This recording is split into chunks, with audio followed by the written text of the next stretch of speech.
మారుతి గారిని మాట్లాడవలసిందిగా రిక్వెస్ట్ చేస్తూ ఉన్నాం. Thank you. ఇక్కడికి చాలా రోజుల తర్వాత ఫంక్షన్కి రావడం జరిగింది. ఫస్ట్ ఆఫ్ ఆల్ చిన్న సినిమా సక్సెస్ని నిజంగా చాలా మనస్ఫూర్తిగా ఎంజాయ్ చేస్తున్నాను.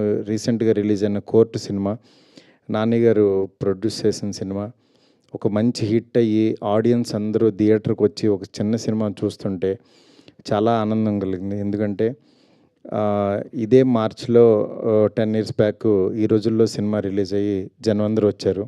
కానీ మంచి కంటెంట్ ఇస్తే ఎప్పుడు కూడా ఆడియన్స్ ముందుంటారని ప్రూవ్ చేశారు. నిజంగా మన తెలుగు ఆడియన్స్ని యాక్చువల్గా థియేటర్స్కి రావట్లేదు, ఓటీటీలు ఇన్ని వచ్చినా సరే థియేటర్కి వచ్చి ఇంతమంది చూస్తున్నారంటే బికాజ్ కంటెంట్లో ఉన్న దమ్ము.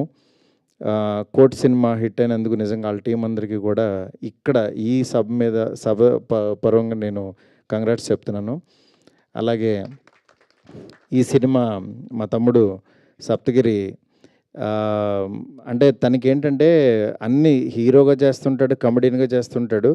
బట్ ఎక్కడైనా ఒక కథ మంచి కథ దొరికితే ఈ సినిమా బాగుందని నన్ను బిగినింగ్ నుంచి చెప్తా వచ్చాడు. ఇలాగే ప్రతిసారి చెప్తూ ఉంటాడులే అని అనుకున్నాను, కానీ ఒకరోజు అనుకోకుండా సినిమా తీసుకొచ్చి చూపించాడు. సినిమా చూసిన తర్వాత నిజంగా ఫస్ట్ హాఫ్ అవ్వగానే బాగుంది తమ్ముడు అన్నాను.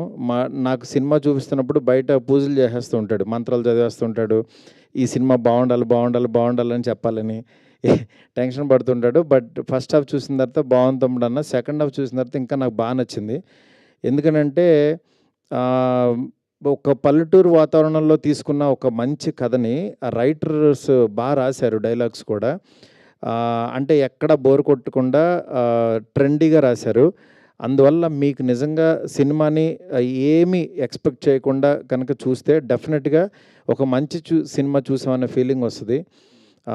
ఇదేదో ఫోర్స్డ్గా చేసే కామెడీ కానీ అలా లేకుండా ఒక మంచి కంటెంట్ తోటి వాళ్ళు ఏంటంటే ఫారెన్ ఒక వెళ్ళాలి అంటే పెళ్లి తర్వాత సెటిల్ అవ్వాలి అనుకునే ఒక అత్తగారి ఫ్యామిలీ మీద సినిమా రాసిన కథ ఇది.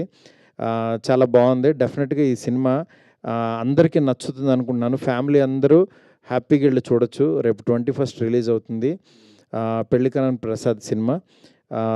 ఈ సినిమాలు అంటే ఇతని హీరో అని కాకుండా సినిమా కంటెంటే హీరో అని నమ్మి కనుక వెళ్తే డెఫినెట్గా మిమ్మల్ని అయితే ఈ సమ్మర్లో డిసప్పాయింట్ చేయదు. 100% చాలా బాగుంటుంది.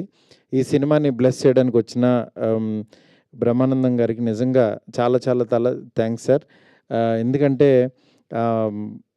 ఆయన గురించి చెప్పకూడదు, ఎందుకంటే అంత పెద్ద మాట్లాడే అర్హత లేదు. మార్నింగ్ లేచిన దగ్గర నుంచి ఆయన స్టిక్కర్తో స్టార్ట్ అవుద్ది డే, ఆయన స్టిక్కర్తో ఎండ్ అవుద్ది ప్రతి ఒక్కళ్ళ డే. అంటే నాదని కాదు, అంటే వెతుక్కుంటాం ఏ ఎక్స్ప్రెషన్ పెట్టచ్చని 1000 ఇచ్చారు. అందువల్ల అంటే ఇంకా మనం చెప్పలేం. మన నరనరాల్లోనూ బ్లడ్లోనూ బ్రహ్మానందం గారు ఉన్నారు. ఆయన ఫిజికల్గా ఇక్కడ ఉన్నా సరే బ్రహ్మానందంగా ఆయన లేకపోయినా ఆయనతో మనం గడుపుతాం బ్రహ్మానందం గారితో.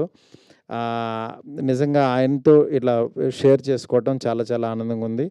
ఈ సినిమా ఇంత మంచి విజయం సాధించాలని చెప్పి మనస్ఫూర్తి కోరుకుంటున్నాను. దీని నిర్మాత మా ఊరు బందర్ ఆయనంట, ఇప్పుడే చెప్పారు. ఆయనకి బాగా డబ్బులు రావాలని చెప్పి మనస్ఫూర్తి కోరుకుంటున్నాను. అట్లాగే అభిలాష్ రెడ్డి గారి తనకి మంచి ఫ్యూచర్ ఉంది కుర్రోడికి. డెఫినెట్గా తనకి డైరెక్టర్కి మంచి సినిమాలు రావాలని చెప్పి ఈ సినిమా పెద్ద హిట్ అవ్వాలని చెప్పి ఆ హీరోయిన్కి టీం అందరికీ, అన్నపూర్ణమ్మ గారికి థ్యాంక్ యూ మ్యామ్, అందరికీ పేరు పేరున చాలా చాలా థ్యాంక్స్. అట్లాగే మా పిడి శ్రీనివాస్ గారు ఇరక్కొట్టేశారు సినిమాలో. ఈ సినిమాని రిలీజ్ చేస్తున్న రాజన్నకి కూడా చాలా చాలా థ్యాంక్స్. శిరీష్ అన్నకి, రాజన్నకి ఎస్విసి ద్వారా రిలీజ్ అవుతుంది. Thank you. అట్లాగే ఈ సినిమాని మా డార్లింగ్ స్వామి, అలాగే నా ఆఫ్ ఎస్కేఎన్కి చాలా చాలా thanks. Thank you so much. Thank you Maruti గారు. Thank you so much for gracing our event. And ఇప్పుడు ఆర్ మీమ్ గాడ్